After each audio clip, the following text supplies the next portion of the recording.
B.Ed first year, paper second, शिक्षा के दार्शनिक एवं समाजशास्त्रीय परिदृश्य। आज लेसन 14 शुरू हो रहा है, शिक्षा और बच्चों का समाजीकरण।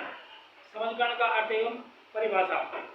समाजीकरण वह प्रक्रिया है जिसके द्वारा व्यक्ति अपने सामाजिक पर्यावरण के साथ अनुकूलन करता है और इस प्रकार वह उस समाज का मान्य, सहयोगी और कुशल सदस्य बनता है। परंतु इस परिभाषा में समाजीकरण की प्रक्रिया के परिणाम पर ही प्रकाश डाला गया है, उसके स्वरूप को स्पष्ट नहीं किया गया है। दूसरी बात यह है कि उसके परिणाम की सीमा भी बड़े व्यापक बना दी गई है। इसके द्वारा वह समाज का मान्य, सहयोगी और कुशल सदस्य बनता है। हमारी दृष्टि में समाजीकरण की प्रक्रिया को निम्नलिखित रूप में परिभाषित करना चाहिए। समाजीकरण वह प्रक्रिया है जिसमें व्यक्ति एवं समाज के बीच अंतःक्रिया होती है और व्यक्ति समाज की भाषा, रहन सहन, खान पान एवं आचरण की विधियां और रीति रिवाज सीखता है और इस प्रकार उस समाज में समायोजन करता है। समाजीकरण और सांस्कृतिक विकास। प्राय लोग समाजीकरण और सांस्कृतिक विकास में भेद नहीं करते और इस भूल का मुख्य कारण यह है कि इन दोनों में मनुष्य को समाज विशेष की भाषा, रहन सहन, खान पान एवं आचरण की विधियां और उसके रीति रिवाज सीखने होते हैं, परंतु इन दोनों में अंतर है। प्रथम अंतर तो यह है कि समाजीकरण के दायरे में केवल भाषा, रहन सहन एवं खान पान की विधियां, व्यवहार, प्रतिमान और रीति रिवाज ही आते हैं, जबकि सांस्कृतिक विकास में इनके अतिरिक्त कला कौशल, संगीत, नृत्य, भाषा, साहित्य, धर्म, दर्शन, आदर्श, विश्वास और मूल्य भी आते हैं। दूसरा बड़ा अंतर यह है कि कोई मनुष्य एक साथ अनेक समाजों का सदस्य हो सकता है, जैसे जाति एवं धर्म के नाम पर जैन समाज का, राजनीति के नाम पर कांग्रेस दल का, अर्थ के आधार पर उच्च वर्ग का, क्लब के नाम पर लायंस क्लब का और खेल के नाम पर क्रिकेट समिति का, आदि आदि। उन सब समाजों में समायोजन करने के लिए उसे इनके सदस्यों के बीच प्रयोग होने वाली भाषाओं को सीखना होता है और नियमों को सीखना होता है।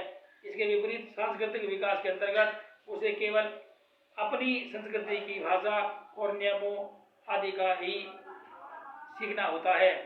इस दूसरे अंतर से तीसरा अंतर यह स्पष्ट होता है कि कोई मनुष्य एक साथ अनेक सामाजिक समूहों का सदस्य हो सकता है, परंतु उसकी संस्कृति केवल एक ही होती है। इनमें चौथा बड़ा अंतर यह होता है कि समाजीकरण के हेतु अपनाए व्यवहार प्रतिमान समाज विशेष तक सीमित रहते हैं और अस्थायी होते हैं, परंतु संस्कृति के व्यवहार प्रतिमान स्थायी होते हैं और अन्य सब परिस्थितियों में अपनाए जाते हैं। जैसे स्काउट समाज में तो हम एक दूसरे से बायां हाथ मिलाकर अभिवादन करते हैं, परंतु अन्य सभी स्थानों पर अपनी संस्कृति के अनुसार अभिवादन करते हैं। चौथे अंतर से पांचवा अंतर स्पष्ट होता है और वह यह है कि समाजीकरण एक अस्थायी प्रक्रिया है।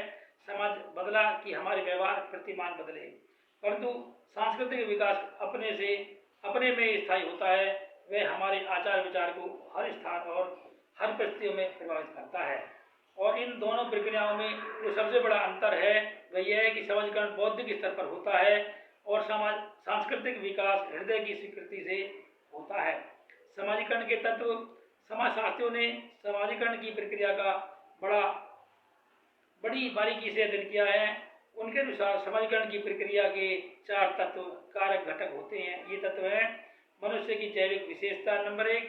मनुष्य की अपनी जैविकीय विशेषता है, वह कुछ मूल प्रवृत्तियों, संवेगों, सामान्य जन्मजात प्रवृत्तियों, इंद्रियों और मस्तिष्क को लेकर जन्म लेता है। इन्हीं के आधार पर उसका समाजीकरण होता है। इनके अभाव में हम उसका समाजीकरण नहीं कर सकते। नंबर 2, सामाजिक अंतःक्रिया। मनुष्य के समाजीकरण के लिए दूसरा आवश्यक तत्व सामाजिक अंतःक्रियाएं हैं। जब तक कोई मनुष्य दूसरे मनुष्यों के संपर्क में नहीं आता और उनके बीच अंतःक्रियाएं नहीं होती, तब तक वह न तो समाज की भाषा सीख सकता है और न ही आचरण की विधियां। इनको सीखकर ही वह जैविक प्राणी से सामाजिक प्राणी बनता है। नंबर 3, सामाजिक अंतःक्रियाओं के निश्चित परिणाम। समाजीकरण के लिए यह भी आवश्यक है कि व्यक्ति अथवा व्यक्ति समाज के बीच की अंतःक्रियाओं के निश्चित परिणाम हों। निरर्थक अंतःक्रियाओं से समाज सम्मत आचरण नहीं सीखा जा सकता है। नंबर 4, परिणामों के प्रति स्वीकृति अस्वीकृति। जहाँ क्रिया होगी वहाँ परिणाम अवश्य होगा।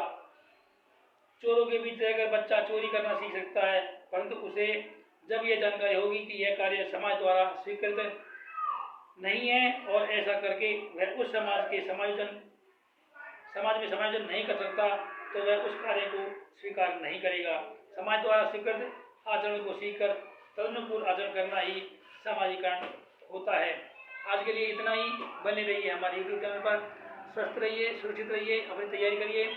और एक बात और है कि अपनी फाइल वगैरह बनाइए, फाइल की जरूरी है, अपनी फाइल, लेसन प्लान ये आपको बनाने हैं। धन्यवाद।